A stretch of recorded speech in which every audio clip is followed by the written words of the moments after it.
Hi everyone, and welcome to the second day of the Academic Libraries North Conference. Welcome back to those who attended yesterday, and hello and welcome to those attending for their first day today. Where have you been? I'm sure all of the sessions have been fantastic and everything that I've seen has been brilliant yesterday, but you're in for a treat today. I'm so pleased to see so many people in attendance. I know that there's over 180 registered for the event. And for those who didn't manage to join us yesterday, this year ALN has invested in a new platform dedicated to the conference, and that's Huberlo. And we're really excited to showcase that to you, but we would welcome your feedback the other side of the conference to see what has worked for you, how you've enjoyed the activities, the sessions, the social activities, so that we can improve that going forward. I would like to thank the sponsors for this year who've made it possible for us to invest in our platform and to help us make the conference what it is. So our bronze sponsors are OCLC, EBSCO, IGI Global and Content Online, AnyBook Library Services and Adam Matthew Digital, who are our silver sponsor, and a special mention to our title and gold sponsor, Core Text. Thanks to everyone on the conference planning team for a successful first day. I'm not going to go through the list that I did yesterday, but you all know who you are, and they're an amazing team who are giving up their time voluntarily for this conference. Fingers crossed for a successful second day as well. I'm sure it will be brilliant. And please remember to make the most of all the opportunities available during the afternoon, as well as attending this keynote this morning. Make sure you get to your parallel sessions. You can engage with sponsors. You can network with colleagues. Sponsors, don't forget that what makes the event happen, and that's there are sponsor booths through Huberlo itself. There are networking lounges that you can go and meet with colleagues. You can catch up with old friends. You can make new ones. Get involved with our fun competitions, our quiz, and also don't forget that there are prizes available as well. So earn your points. And the prizes are a hamper of goodies from AnyBook, a Google Nest from EBSCO, a £25 Amazon voucher from OCLC, and a £25 voucher of your choice from ALN. So it just remains for me to welcome today's keynote, and that's Josh Sendall. And I'm really excited to hear from Josh. I'm actually devastated because I've never managed to hear Josh speak before, and everywhere I go, whenever I know he's presenting, all I hear is rave reviews. So I'm really excited to actually hear from him today. Josh talks with passion, and he talks about the profession with passion, and that's really exciting because anybody who knows me knows that I'm really excited about the profession and what we can do. I know that he's going to set us probably challenges today to be as proactive and kind of positive about the profession as he is. So I'm really excited to hear from you today, Josh, and I'll hand over to you now. Thanks, Rosie. So I'm going to start with stories told, sometimes historical, sometimes ongoing, of fierce conflict through the ages, of technologies that have extended the devastating potential of division, of the pervading pandemic, a pandemic which revealed and amplified significant and persisting economic, race, and health inequalities, of a cost of living crisis not looming, but one that has lingered for more than a decade as the real terms wealth of people on low incomes has diminished, as the demands on the growing number of food banks has soared, the realities of which I fear will only truly crystallize in the minds of many as this winter hits. Of heated exchanges, of visceral hate, broadcast over social media channels, dialogues driven by false reporting and distorted representations. For some, those divisions continue to grow as perspectives polarize. And for others, apathy or paralysis takes hold. But I believe that we have an important role to play as library information and knowledge professionals. I believe that the time is now to start to continue to invest in approaches to inclusivity. But there's something which I found frequently holds us back. And I think it's a theme that's worth exploring. And that's the relationship between two seemingly contradictory ethics. Ethical values which run through the core of the library information and knowledge profession. Neutrality on the one hand, and social justice on the other. And this isn't a benign academic discussion. At points, it's been an impassioned and heated debate leading to cultural divides between those who championed one of these values over the other. And as I continue this morning, I'm picking up Burgess's call to action, a call to reconcile these two values for the betterment of our profession and indeed the world. Before that reconciliation can take place, we need to look at the role and the concept of professionalism, the role that it plays in shaping the shared identity of our occupation. Now, a shared professional identity provides an idea of how to behave while engaging in our work, but it also generates an awareness, a consensus on our role within institutions and our role within society at large. What arises is not just our identity, but a culture that reinforces and perpetuates the value and mission of our profession and acts as a compass directing what constitutes acceptable ethical behaviour. Now, my experience as an EDI leader and my legal background has proven time and time again that working to minimise conflicts instead of working to resolve them simply masks division, division that can deepen, ultimately undermining our sense of purpose, our sense of identity, and indeed our contributions. So let's get to know these two values a little better. Now, you'll have to stick with me because they're complicated characters, the first of whom Kit introduced us to during their keynote yesterday. So I'd like to introduce you to neutrality. In order to get to know neutrality, we can look towards professional codes of practice or ethical frameworks. Now, here in the UK, we can look to the UK's professional body for library information professionals, to SILIP's ethical framework. Now, I should pause for just a moment and say that I don't represent SILIP and I'm not a member. However, all SILIP members have made a commitment to uphold, promote and defend this ethical framework, and I'm grateful to them for its availability. Now, the framework promotes 7 ethical principles, and the closest match that we'll find for neutrality is impartiality, which is framed as the avoidance of inappropriate bias. Now, neutrality is frequently framed within library and information science literature, and indeed in many IFLA member codes of practice, as an ethical approach towards the development of library collections. It supports a neutral or impartial collection development policy. Impartiality is also, I believe, worth saying, a precursor to the 4th principle, intellectual freedom. And so what do we mean by intellectual freedom? Well, you can look to SILIP's draft policy statements on intellectual freedom. And before I do, I think it's important to say that SILIP are currently out for consultation on this draft policy statement.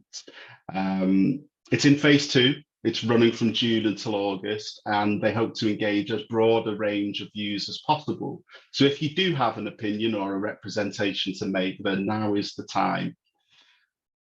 That draft policy statement positions intellectual freedom in the following way: as the right to intellectual freedom as a foundation of a strong and representative democracy and of a society in which everyone can contribute to, participate in, and benefit from the intellectual, creative, and cultural life of their community. And that's a statement that aligns with Article 19 of the Universal Declaration on Human Rights and Article 10 of the European Convention on Human Rights. I want to emphasize at this point that intellectual freedom is framed as foundational for strong and representative democracies, because a core facet of democracy is our ability to access information on different sides of a political question. And that's a prerequisite to ensure that citizens are informed participants in the democratic process. Okay, so let's meet social justice. Well, social justice is the idea that members of a society have a shared responsibility to support the other members. It's worth pointing out that social justice is also necessary for a strong and representative democracy, because if the rights of certain members of a society are afforded less weight simply by virtue of being members of a minority community, then representation becomes unequal and democracy suffers. Now, the ALA, SILIP's American cousin, for them, social justice is firmly embedded within their 9th ethical code, which was unanimously adopted during their annual virtual conference in June 2021. And it states, "We affirm the inherent dignity and rights of every person. We work to recognize and dismantle systemic and individual biases, to confront inequity and oppression, to enhance diversity and inclusion, and to advance racial and social justice in our libraries, communities, profession, and associations through awareness, advocacy, education, collaboration, services, and allocation of resources and spaces." But hopping back over the pond to look again through our UK lens at SILIP's ethical framework, we can broadly align social justice with the first and second principles of promoting human rights, equalities, and diversity, and indeed public benefit. So here's a point to note: neutrality, those balanced and representative collections free from bias, and social justice can both be considered prerequisites for a strong and resilient and healthy democracy, which is also dependent on intellectual freedom. Extrapolating for our higher educational context, I draw parallels along these lines, that it is only when all members of a society are truly able to participate in the creative, intellectual, educational, scientific, and scholastic opportunities that our universities afford, that we can rest assured knowing that a core purpose has been fulfilled.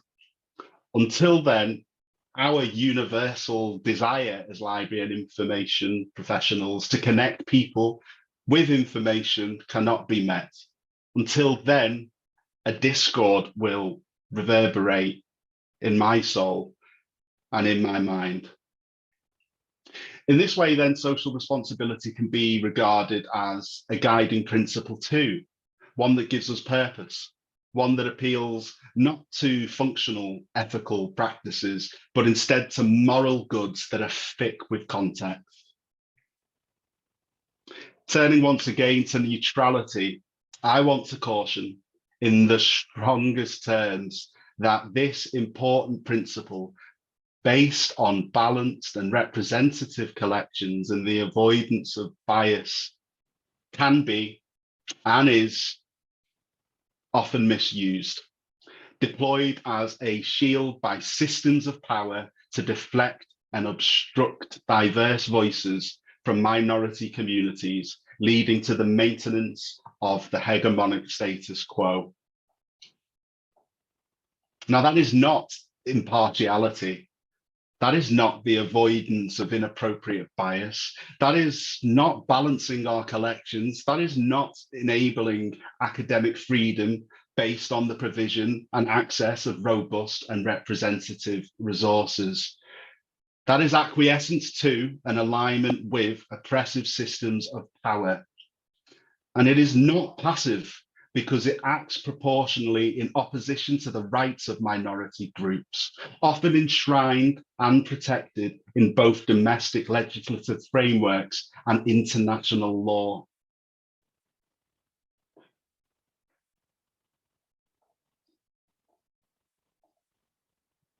That false guise of neutrality undermines our core principles.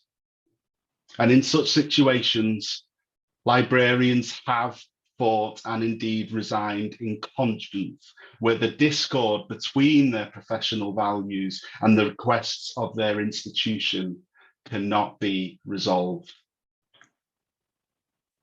So given this narrative,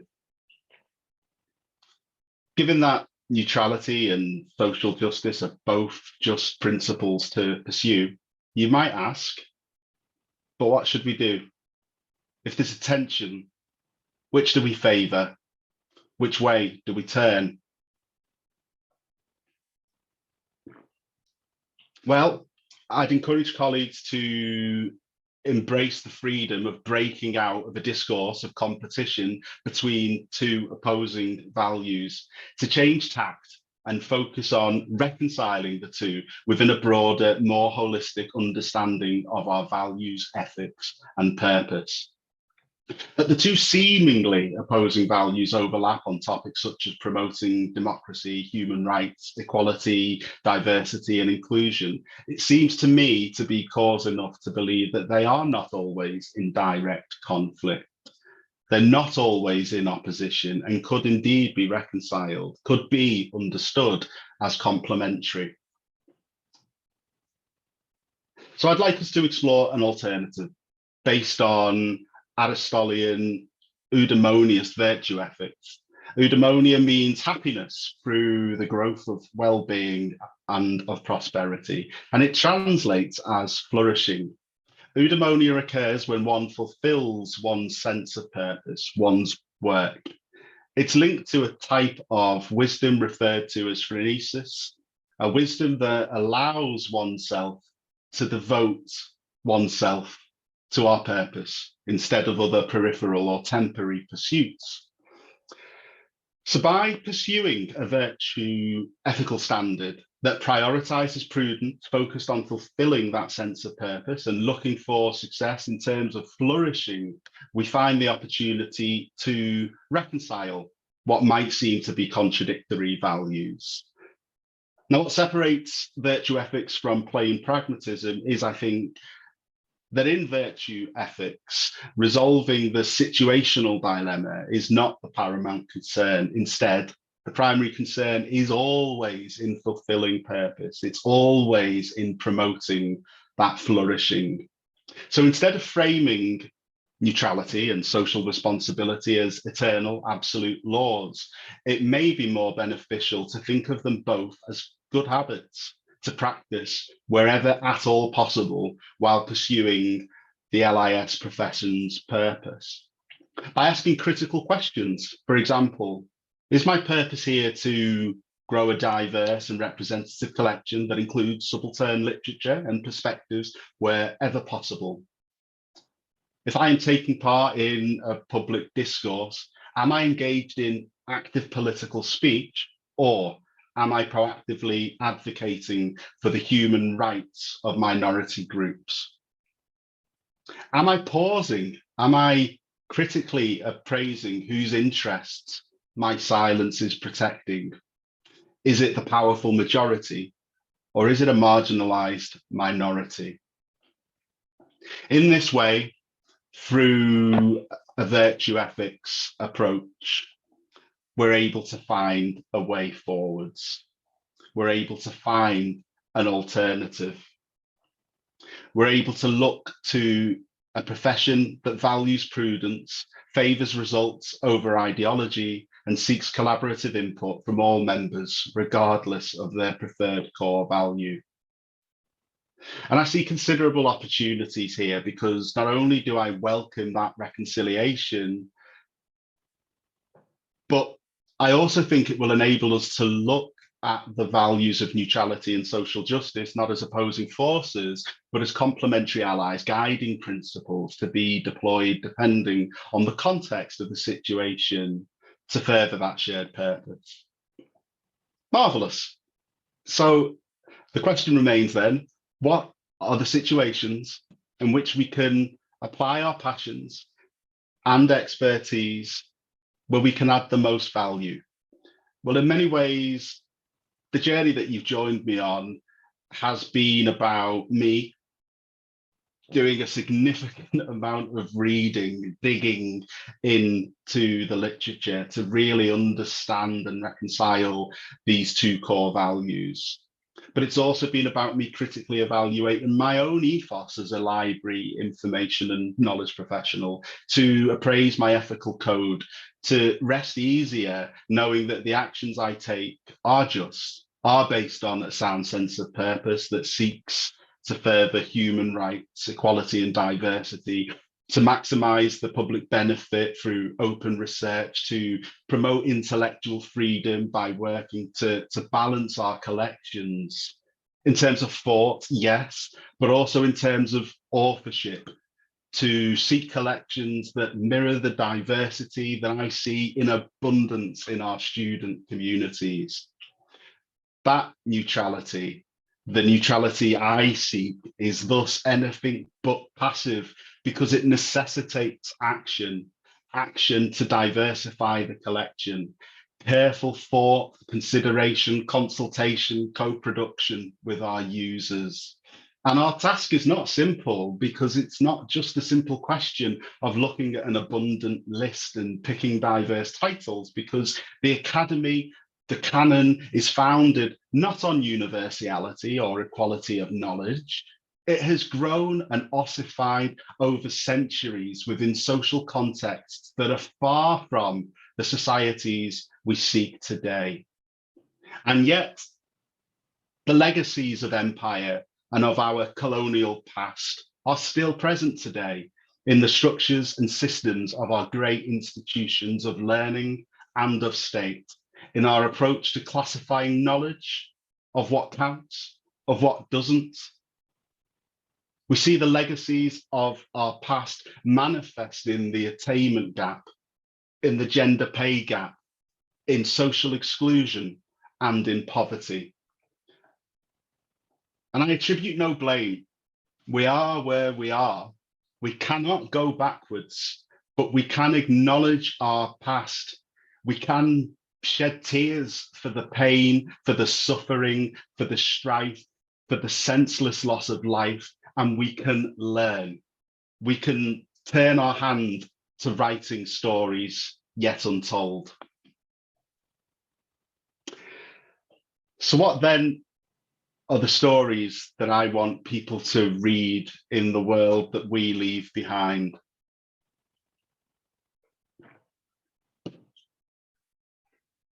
Well, I want them to read about how we embraced our LGBTQIA+ minority communities, how we said loud and proud, our library is yours, you are safe here. That we opened our doors, collections, spaces and arms and said, you are one of us, you are welcome, and we are glad you are here. I want them to read about how we dismantled oppressive systems that perpetuate and permit racism to fester. I want them to read about how we brought people together in our spaces to acknowledge our past, accept our differences, and find common ground in our shared humanity.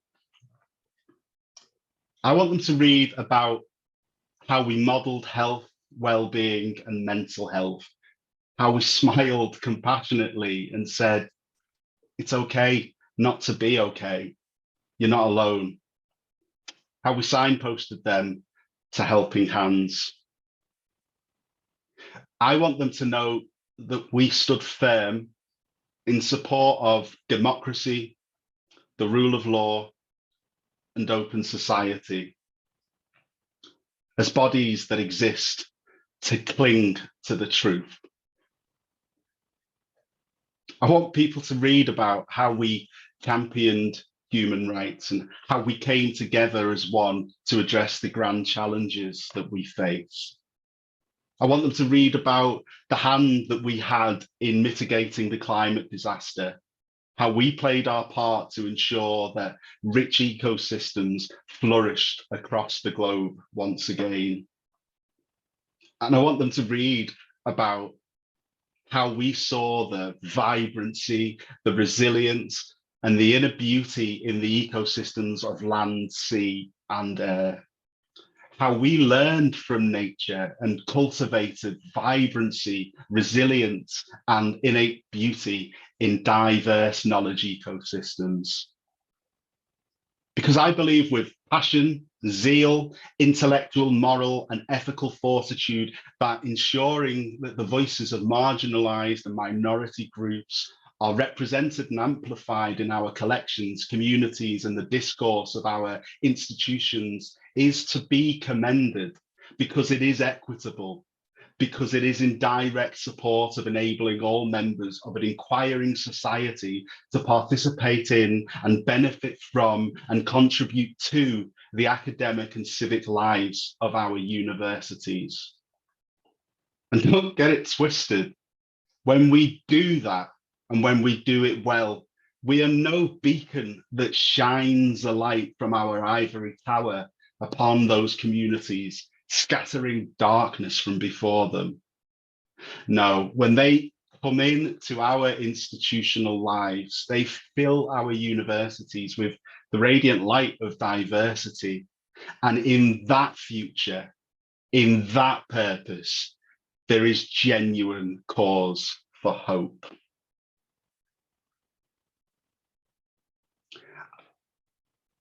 I close now with a poem that follows the journey of a person looking for hope in libraries.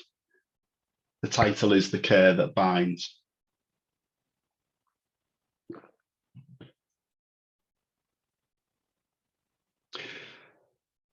While winds were whirling, whipping, swirling, scattering wrappers amidst whistling screams, I struggled on, gasping, grasping, and yearning for storms to cease, the sun's rays to redeem.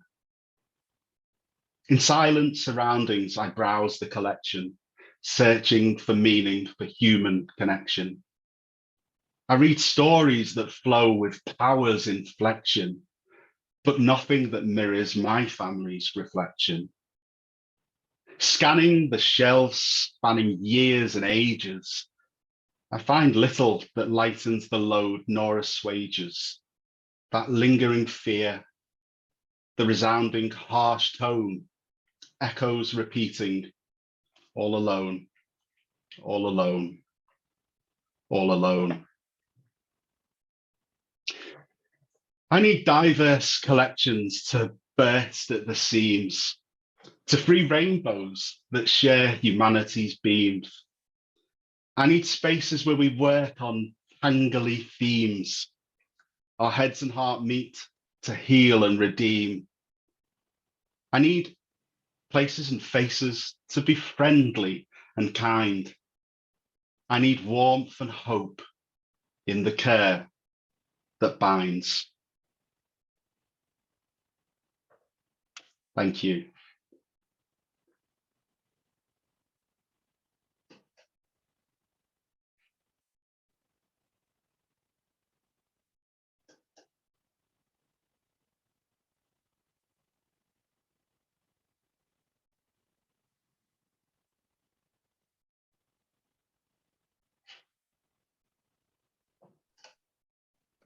Apologies, Josh. My hotel Wi-Fi just fell over there. So thank you so much for that, Josh. Hugely, hugely powerful keynote. I don't even know how you top that. I'm wait for some questions to come through. So anybody who wants to send any questions in, and I'll leave Helen to curate them. I suppose what struck me, Josh, and if you look at the social media, everybody's kind of really struck by the powerfulness of what you're saying. It struck me really that what you're talking about is not only that, I don't know, coming up with an example of diversifying your collection, etc. in a library. You can't just do that, that we need to be doing it more loudly and proudly. And I suppose I just wondered if you've got kind of ideas or suggestions. I feel like as librarians we often try to do the right thing, but we probably, once we've done it, we don't really celebrate that, or almost we're humble about it. And I suppose what I took from what you were saying is that that's probably not good enough, that we need to be louder about that as an achievement if we achieve it. There's a lot to unpick there. I think humility is an endearing human quality, but I think it is right to celebrate our achievements, and I think it is right to have professional pride in all that we are and all that we work for and all that we strive for.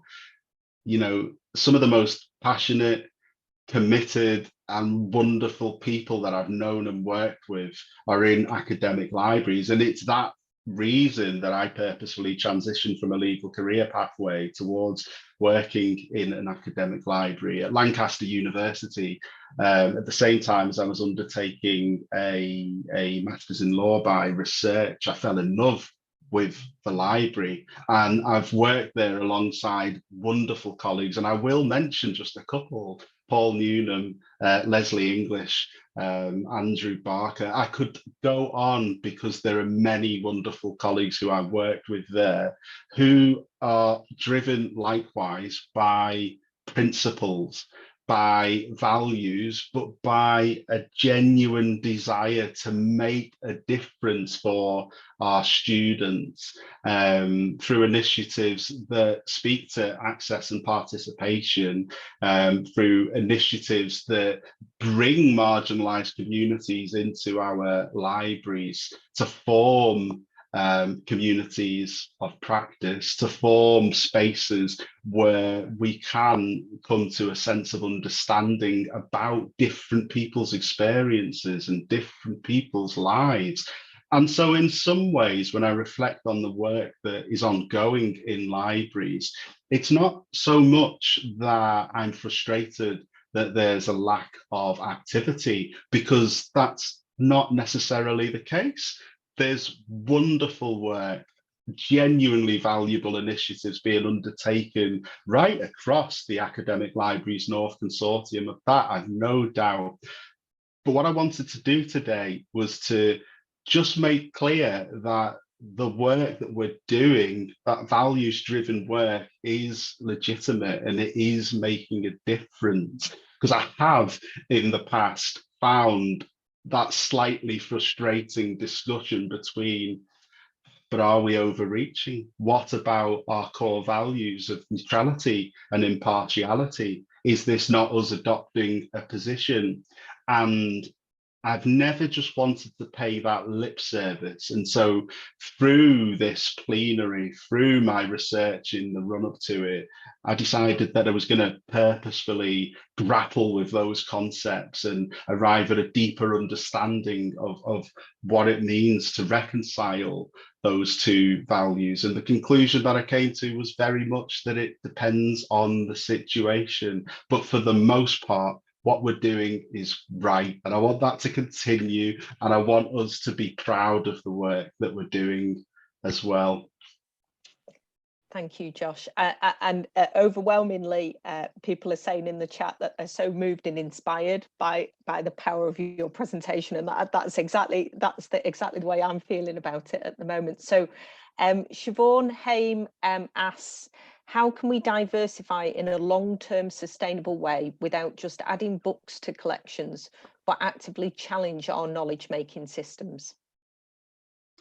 A wonderful question, and steeped in the complexity, I think, of the scholarly communication system that we work with.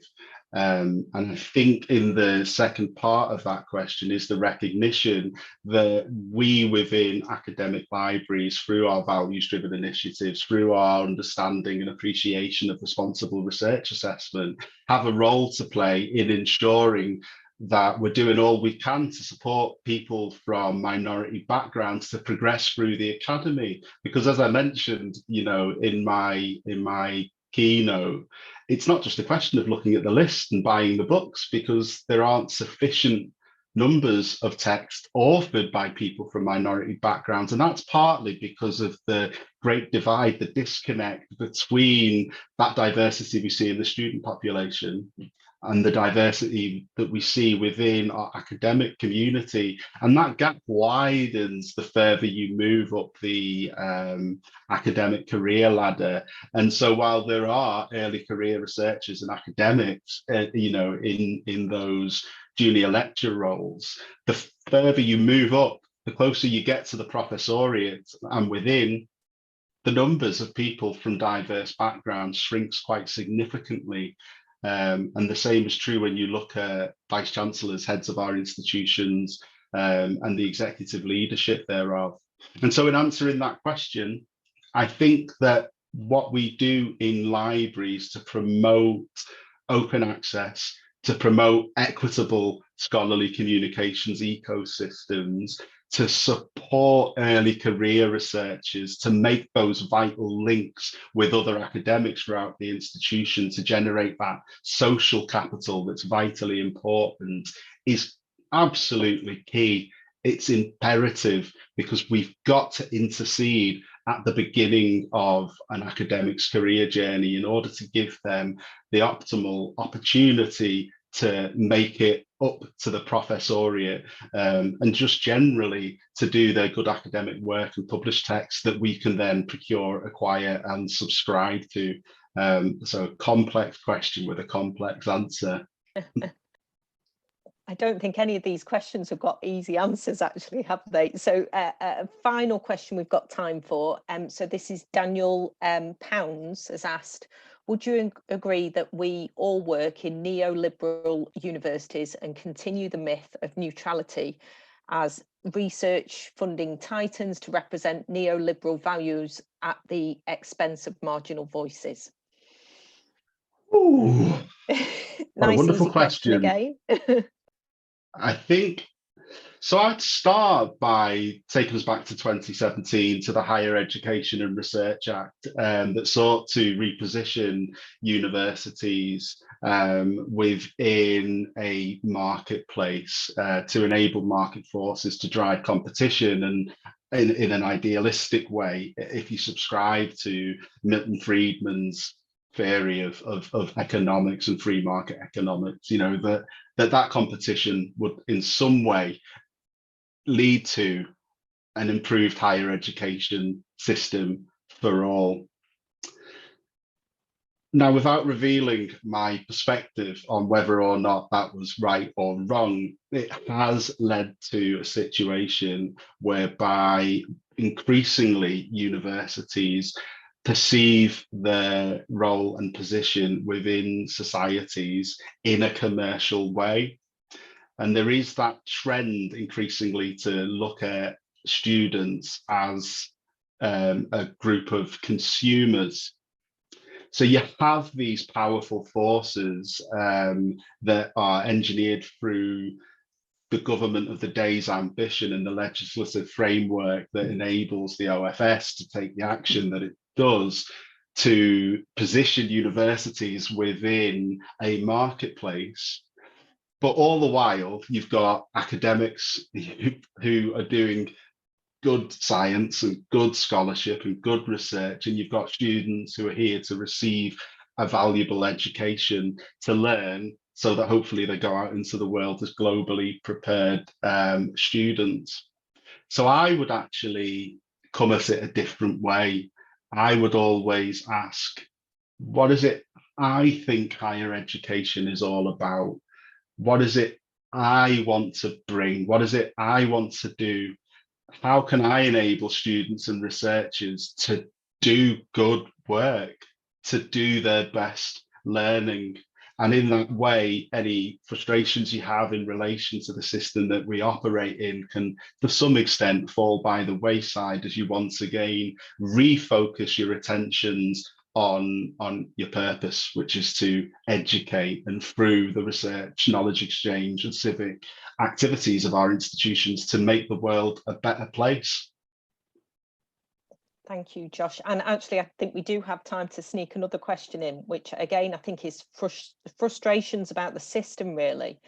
And it's Nicola Gregory, and she asks, how can we challenge power structures inherent in academic publishing when academics and students are being told by the leadership they must use high-ranking journals? Yes, I mean, these are difficult conversations, and I think, you know, the first thing within an institutional context is to ascertain whether or not you're a signatory, say, to the San Francisco Declaration on Research Assessment, or whether your institution supports the Leiden Manifesto. Irrespective of whether or not you have signed up to one of those frameworks, we're operating in an environment where UKRI, through the activities of Research England and indeed the most recent REF exercise, seek to assess individual research outputs on their intrinsic value. That is to say, on peer review, which is the foundation of the academy, not on the venue of publication. To use a flawed analogy, I can stand in a garage, but it doesn't make me a car. You can have a paper in a seemingly prestigious journal that carries a high impact factor. It does not make it good research. And in fact, there have been instances of individual outputs within prestigious titles that have been proven wanting, where the data just haven't been available to back up the assertions that have been made. And so there's something about fundamentally challenging the perception that the venue of publication correlates to the quality of the research. And I would say the encouraging thing is, whenever I've had a conversation with an academic colleagues, and I've explained to them that the journal impact factor came to fruition to support us in academic libraries in terms of our acquisitions and subscriptions, they're surprised.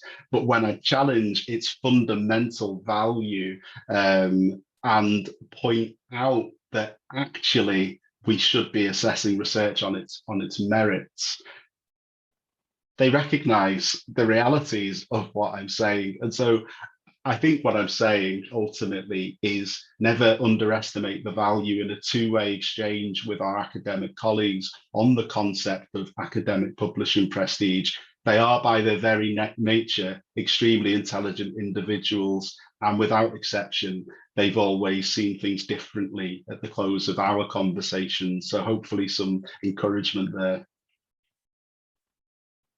Thank you so much, Josh. And that's all we've got time for today, but I think we could have probably spoken all day about this topic. I'm so delighted that at last I got a chance to see you speak, and I'm not surprised that everybody raves about your sessions. So please, you know, if we were in the room, everybody would be applauding you right now. I'm absolutely certain of it, but thank you for sharing that with us today. Please do catch up on the social media, because there is definitely a lot of praise for your session there. So thank you for your time today, Josh. You're very welcome. Thank you, Rosie. Thank you. Just finally, to wrap up from me, next up is a wellbeing and networking break in the lounges, and that's till 10:30, and then that's followed by the first set of parallel sessions, which you can access from the agenda on the landing page. Thank you everyone for listening today, and I hope you enjoy the rest of the conference.